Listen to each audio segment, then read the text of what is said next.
This is a Pickled Punks podcast. Enjoy. Grades? Grades? Ratings? Yep. I don't want to go first because I don't want to muddy the water. I'll go first. Giveaway. I'm going to give it a C. It was annoying in places.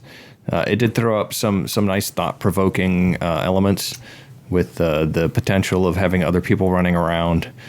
I think it was actually done pretty good for the budget that it was at. It just, the interaction between the main characters was a little bit too annoying to get over. Otherwise, it would have been a pretty good movie. The end. What'd you give it? What grade? I give it a C. Yeah, I'd give it like a B minus. I think I've seen this a couple times, and each time I have a better appreciation for it. I think what we talked about initially, it's a little hard to watch and a little bit annoying. I think I even watched it once and couldn't make it like more than like 20 minutes into the movie without turning it off, which isn't a good sign. Mm-hmm. But I know like there's a certain point when you're watching it where you're really just drawn into the idea of like figuring it out. And like that's kind of what I really like about movies is when you're totally engrossed in the topic that's happening that you're not really thinking about anything else in your life. And like there's a point where like that happens in this movie that just doesn't always happen. So I thought that was really good. Like that's where the storytelling gets interesting. Like when she gets to the whatever house and she sees that everyone's writing in red or something, and then she goes or whatever, they go back to what they initially were writing in, and it's in green. And at that point you'd only seen there was like two realities, and now you're forced to consider the fact that there's who knows how many.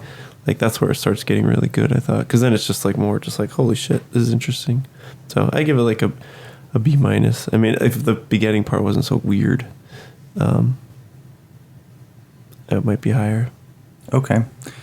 I'll give this movie a B plus, and mainly because I don't know. I don't really watch movies for believability or character arc or whatever, because I generally find most movies are unbelievable. There are a few movies that I watch where it's like, oh, this is realistic, and this is something that I'm really engrossed in, and I can appreciate almost as a primary person in this movie plot. So what I liked about it is that it was more of a conceptual movie, so it led to an interesting conversation, and that's kind of the whole point. Is like for me, it's more of an experience.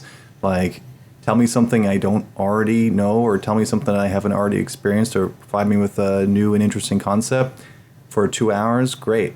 The idea that a movie can provide to me, like following a character and feeling attached to them and feeling that it's like a real event, or something that's undeniably real. It's never really happened for me with a movie. So to have that expectation is not realistic for me. So for me, it was an experience, and I liked it. I give it a D, and I don't say that lightly or flippantly. The characters were annoying. I mean, not to the extent that Jim does, but I knew a little bit about the theory behind quantum mechanics and the direct abuse they made of that movie. It goes beyond science fiction into science misunderstanding. And the neat things about quantum mechanics did not make this movie compelling or neat because they didn't play with them in the right way. So it was just a irritating attempt to be creative with that idea of quantum randomness, and I just didn't like it.